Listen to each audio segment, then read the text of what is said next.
This is like my third go at this recording already, and it's hard not to get the sense of like, I'm just not going to get this one right. All I want to do is like a couple highlights of my last couple of days. So here goes. I came back from New York,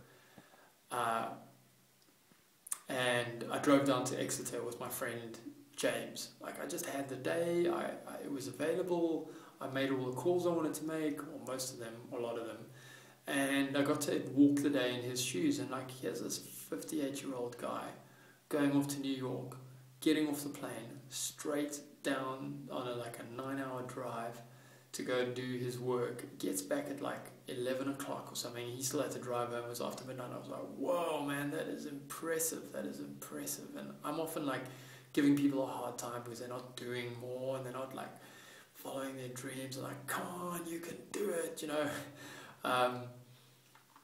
And you know, you walk a mile in someone's shoes and you're like, I would be pretty exhausted after a day like that. You know, you really start to feel what their life is like. So that was an amazing experience. And we got to go down to the beach and sat on the beach for 10 minutes and had a swim in the ocean, and I just loved it.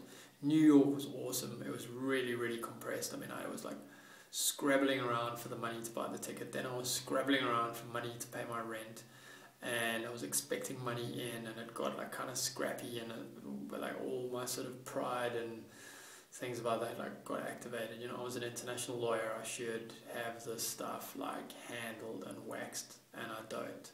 And my temptation was to like hide away and not go to New York, and nobody would know how close to the bone I was. But I wanted to be there, you know, and I wanted to get the knowledge. And they gave us a ton of stuff in New York. Like, really, we went through the 8 stages of orgasm, and there's a lot in there, and it's a beautiful model that they developed. It's great to contextualize things and think about, like, you know, like any model, it's a model, it's a proxy for reality. Somebody made it up, but it was so good to really engage with it and all the exercises that they did. And I like, you know, I like things that like, it's a big meaty chunk of stuff I've got to like digest, and you know, you can digest it for ages and ages.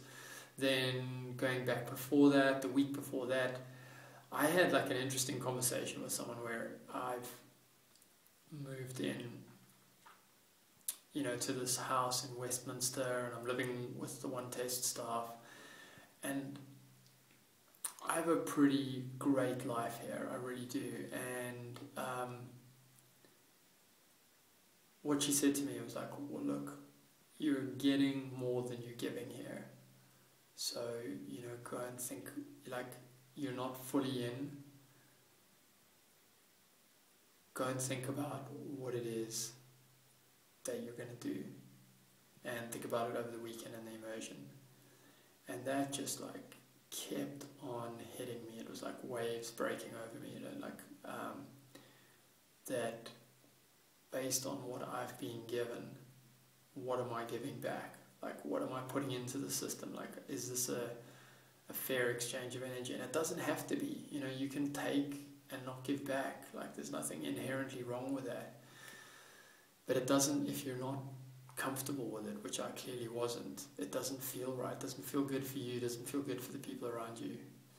And she really, you know, so I've really been thinking about that. And I've come up with some conclusions over the weekend, which was awesome. And just like before I second guessed it and watch it, I just came back and I said to this person, like, you know, this is what I want to do, and it all felt like good and right. And it was just like, right, I'm the driver here. Like, I'm not just a passenger waiting to see what happens, the way things goes. I'm going to be the driver,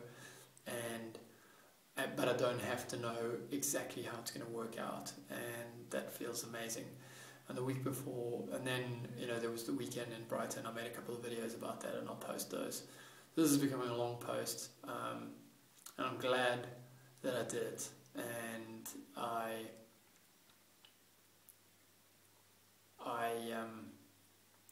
you know, there's something about like documenting your life, which is like, well, why are you doing that, and why, you know?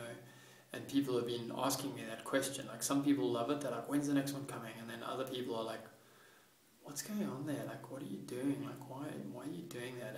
And it hurts, actually. It hurt my feelings quite a lot. And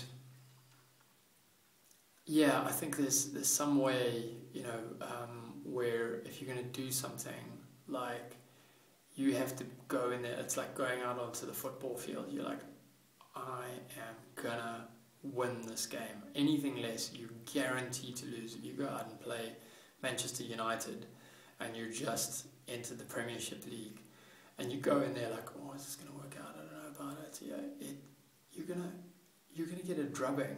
You're gonna get a drubbing. Your fears are gonna kick your ass.